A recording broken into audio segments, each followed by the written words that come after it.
Megastar చిరంజీవితో Anil Ravipudi తీసిన cinema నిజంగా hit talk తెచ్చుకుందా? ఒకవైపు రాజా సాబ్ టాక్ షాక్ ఇస్తున్న టైంలో మెగా బాంబ్ పేలింది అంటున్నారా? అనిల్ రావిపూడి మూవీలో లాజిక్స్ ఉండవు, ఓన్లీ మనీ కలెక్షన్స్ పెంచే మ్యాజిక్లే. ఈసారి మెగా మ్యాజిక్ ఫ్యాన్స్ కే కాదు ఆడియన్స్ కి కూడా పండగ తెచ్చిందా?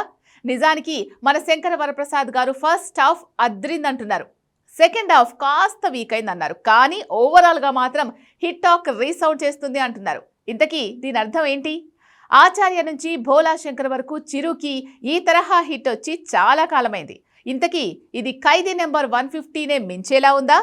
లాస్ట్ టైం సంక్రాంతికి వస్తున్నామన్న వెంకీ మాట తూటాలా పేలింది. ఈసారి పండగ మెగా కానుకగా మారిందా? ప్రివ్యూలు, ఫస్ట్ షో రివ్యూలు కాదు, ఫైనల్ టాక్లో కిక్ ఎంతుందో తేల్చే పబ్లిక్ రివ్యూ మీకోసం.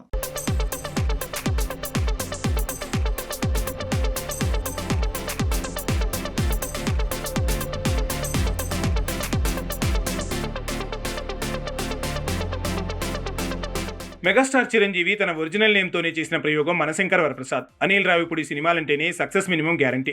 రాజమౌళిలా తను కూడా ఫెయిల్యూర్స్ లేని దర్శకుడు. కాకపోతే తన జర్నీలో ఫెయిల్యూర్స్ మాత్రమే లేకపోవడం కాదు, తన సినిమాలో కూడా లాజిక్స్ ఉండవు. అది సినిమాకు మరింత పెరుగుతోంది. అదే మెగా సునామీకి కారణమైనట్టుంది. మన శంకర వరప్రసాద్ కదా సింపుల్. విడిపోయిన జంట తిరిగి కలవాలి. అందుకే విడిపోయిన వైఫ్ కుటుంబం ప్రమాదంలో ఉండటం, వాళ్ళని కాపాడేందుకు చిరు ముందుకు రావటం, ఈ ప్రాసెస్లో కథ కంచికి చేరగానే ఫ్యామిలీ ప్రాబ్లమ్స్ సాల్వ్ అవ్వటం, ఈ లైన్ పట్టుకుని కామెడీ ట్రాకులు, చిరు హిట్ సాంగ్స్తో ప్యారడీలు, మొత్తంగా కాసుల గారడీ చేసింది ఈ మూవీ.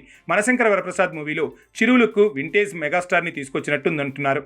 70s కూడా 40s లెవెల్లో స్టైలిష్ లుక్తో పాటు ఎనర్జెటిక్ మూమెంట్స్తో మెగా షాక్ ఇచ్చాడు చిరు. ఇక తన కామెడీ టైమింగ్ సినిమాకు మరింత ప్లస్ అయింది.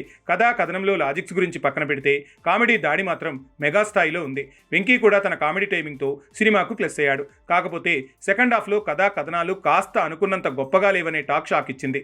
కానీ పాటలు, కామెడీ, క్లైమాక్స్తో రిలాక్స్ అయ్యేలా చేశాయి. ఓవరాల్గా ఇది పొగరని బాక్సాఫీస్లో రీసౌండ్ చేసేలా ఉందంటున్నారు. మెగా బ్లాక్ బస్టర్ అనాల్సిందే. ఎందుకంటే లాస్ట్ టైం సంక్రాంతికి వస్తున్న మూవీ రాగానే అట్టర్ ఫ్లాప్ అన్నారు. కానీ అదే 400 కోట్లు రాబట్టింది. కాసేపు సరదాగా ఫ్యామిలీతో గడిపేందుకు థియేటర్లు డెస్టినేషన్లుగా మారేలా చేస్తాయి అనిల్ రావిపూడి సినిమాలు. అంతేకాని మైండ్కి పనిచెప్పేంత కళాఖండాల మీద తను ఎప్పుడూ ఫోకస్ చేసింది లేదు. కేవలం కామెడీ దాడి, ఫ్యాన్స్ నుంచి ఫ్యామిలీ ఆడియన్స్ వరకు ఏం కావాలో అది వాళ్లకు థియేటర్స్లో ఇచ్చి పడేస్తాడు. ఇక్కడ పాటలు, మాటలు, కామెడీ ట్రాక్స్తో మెగా ఫ్యాన్స్నే కాదు అందరి ఫ్యాన్స్ హ్యాపీగా టైం స్పెండ్ చేసే మూవీని ఇచ్చాడు.